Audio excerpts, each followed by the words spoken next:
The quote, "Dreams are not what we see while sleeping. Dreams are what keep you awake," may not have been spoken by Amelia Earhart, but her life embodied this idea.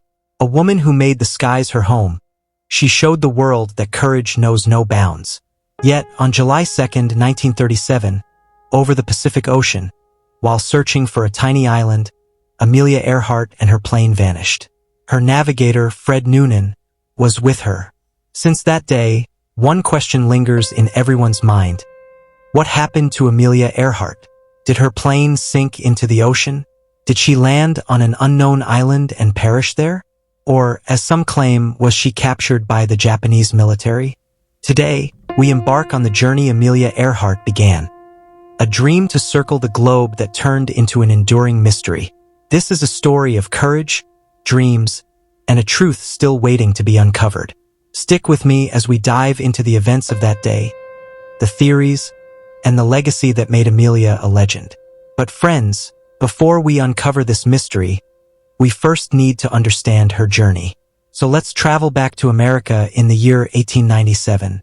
Amelia was born on July 24, 1897, in a small town called Atchison, Kansas. Her father's name was Edwin Stanton Earhart, and her mother's name was Amy Otis Earhart. The family was fairly ordinary, but the household environment was often unstable. Her father worked as a lawyer, but because of his drinking habits and difficulty holding down a steady job, the family moved around frequently. Amelia's childhood was far from typical. She wasn't the kind of girl who liked playing with dolls. Instead, she loved climbing trees, running, and inventing adventurous games. Neighbors often called her a tomboy, because Amelia never followed the traditional rules that society expected of girls at that time. One day, her uncle built a makeshift slide in the backyard. Amelia saw it and immediately decided she wanted to try it. She gathered her courage, climbed up, and slid down. She landed hard and got a little scraped up, but later she would call it her very first flying experience. Amelia was also bright in her studies. She was deeply drawn to science and anything that had a touch of adventure. More than anything, looking up at the sky filled her with endless dreams. Even as a child, she had already decided that her life was meant to be something different. She loved keeping a diary and often wrote lines like, "I will do what my heart tells me, no matter what the world has to say about it." That mindset set her apart from everyone else. But friends, we also need to remember, this was a time when the rules for women were very strict. Society expected them to remain within the boundaries of home and family. Jobs, sports, or anything daring was not considered suitable for women. Amelia, however, had a rebellious spirit. She was determined to follow her own path. From her earliest years, she was already challenging the thinking of a male-dominated society. Then in 1918, during World War I, Amelia attended an air show. As she watched a plane performing daring stunts in the sky, something shifted inside her. In that very moment, she realized flying was her destiny. But friends, it wasn't easy. Back then, forget becoming a pilot. Women were looked at strangely even if they just went near an airplane. But Amelia never gave up. In 1920, she took her very first airplane ride.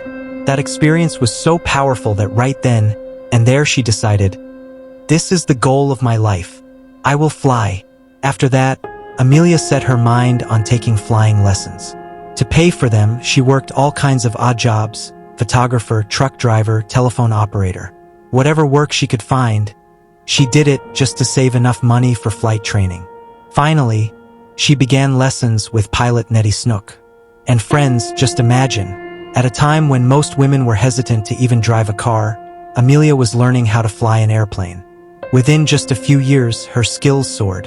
In 1922, she flew her little yellow plane to an altitude of 14,000 feet, an incredible record for women at that time. Slowly, Amelia's name began spreading, not just across America, but around the world. Then in 1928, she got a historic opportunity to cross the Atlantic Ocean. Although she wasn't the pilot on that flight, even as a passenger, her journey became a matter of pride for the entire nation. When she returned, the world called her the Queen of the Air. She became a symbol of women's rights, courage, and possibility. Friends, this is where Amelia Earhart's true flight began. She was no longer just a female pilot. She became a living symbol of inspiration in the eyes of the entire world. But this was only the beginning. Soon, records would follow that would make her name immortal in the pages of history. In 1928, Amelia got the opportunity that would make her famous overnight. Until then, no woman had ever crossed the Atlantic Ocean. Amelia was invited to join pilot Wilmer Stultz and co-pilot Lewis Gordon on such a journey. Although Amelia wasn't the one flying the plane on that trip, her very presence as a woman in the cockpit was historic. And when the team successfully landed in England, she was celebrated like a hero. The American press gave her titles like Queen of the Air and Lady Charles Lindbergh. But Amelia wasn't satisfied. She openly declared, "I'm glad I was part of that flight, but next time, I want to fly the plane myself."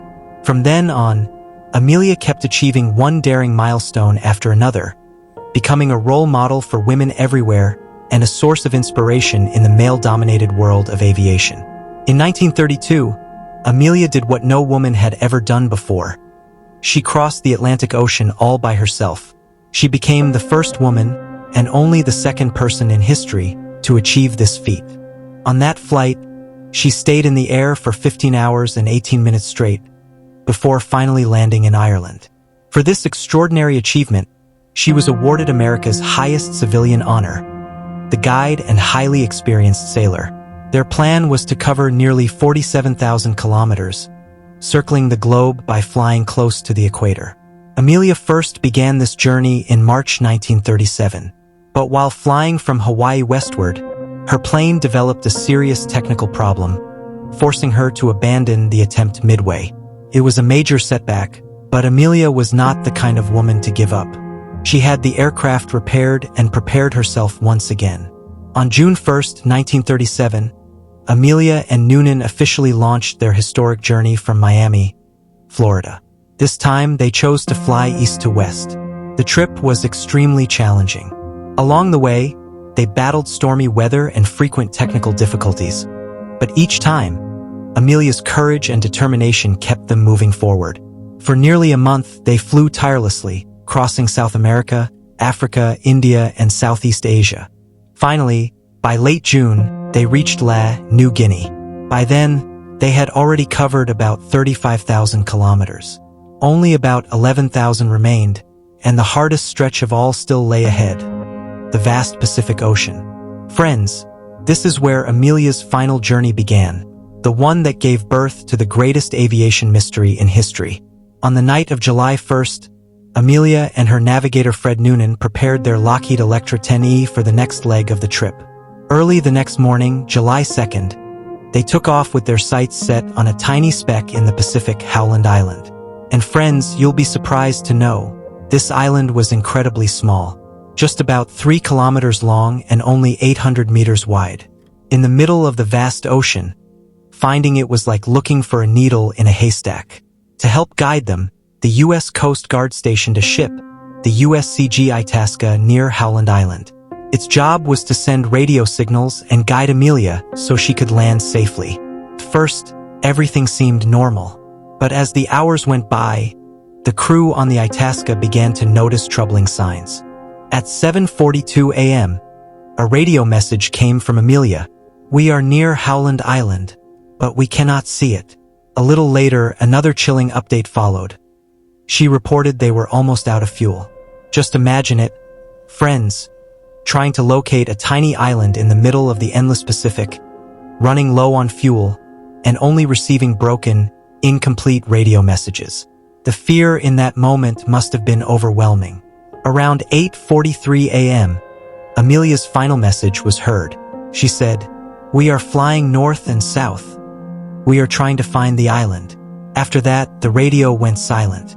No reply, no signal, and their plane was never seen again. The moment contact was lost, the U.S. government launched the largest search operation in history. The Navy and Coast Guard scoured thousands of miles of ocean. Hundreds of ships and aircraft joined the mission. But friends, no trace of Amelia, Noonan, or their plane was ever found. The news spread like wildfire across the world.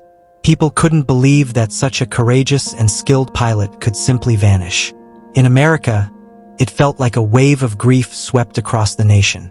Headlines screamed from the front pages of newspapers, "Amelia Earhart missing." From that moment, her story turned into a mystery. Questions began to surface. Did their plane run out of fuel and crash into the sea? Did they make an emergency landing on some remote island? Or did they somehow end up in a secret military zone? Friends, the truth is, no one has ever found the answers to these questions. This was the day when Amelia Earhart disappeared. And after her vanishing, the U.S. government mounted the most massive air and sea search operation the world had ever seen. About 66 ships and dozens of aircraft from the U.S. Navy were deployed in the search.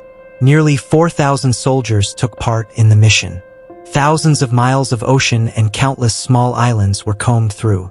Friends, the search was so massive for its time that it was called the most expensive search operation in history.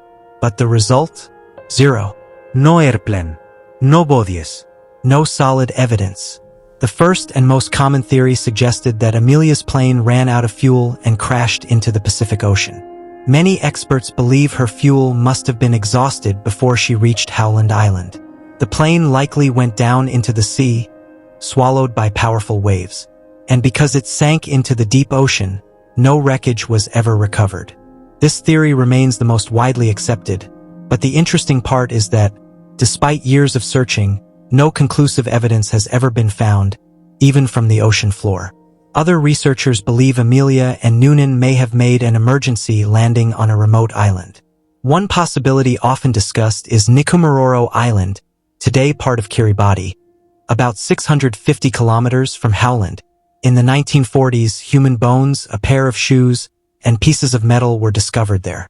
Some claim these items may have belonged to Amelia herself. But the bones found on Nikumaroro could never be tested properly, and for years the question remained, were they really Amelia's remains or someone else's? Friends, this theory is one of the most mysterious and controversial. Some believe that Amelia's plane may have drifted off course and entered Japanese-controlled territory. According to this theory, her plane landed in the Marshall Islands or Saipan, where the Japanese military captured her. At that time, tensions between the US and Japan were already high. A few islanders even claimed they had seen a white female pilot and her companion being held in a Japanese camp. Though no concrete evidence has ever surfaced, this theory is still popular even today. Another conspiracy theory suggests that Amelia Earhart's flight wasn't just an adventure at all, but a secret US mission. Some say she was ordered by the American government to spy on Japan. And when her plane disappeared, officials covered it up by calling it an accident. While there's little solid proof for this, many historians still argue it's a possibility, considering the political climate of that era. In the days following her disappearance, strange reports began to emerge. People from different parts of the world claimed they had picked up radio signals from Amelia's plane. Some said they heard SOS calls. Others claimed they caught words like, "Help, we are on land." But all of these signals were faint, unclear, and never verified. Amelia's husband, George Putnam, tried everything in his power to find her. But when months passed without results, the US government officially declared Amelia Earhart legally dead in 1939. Even so, the public was never ready to accept that ending. People continue to believe that Amelia's disappearance wasn't just an accident. It was, and still remains, one of the greatest mysteries the world has ever known. Friends, these were the major theories and mysteries that made Amelia Earhart's disappearance even more fascinating. If you enjoyed this information and want to watch more videos like this, don't forget to subscribe to our channel. Thanks for watching.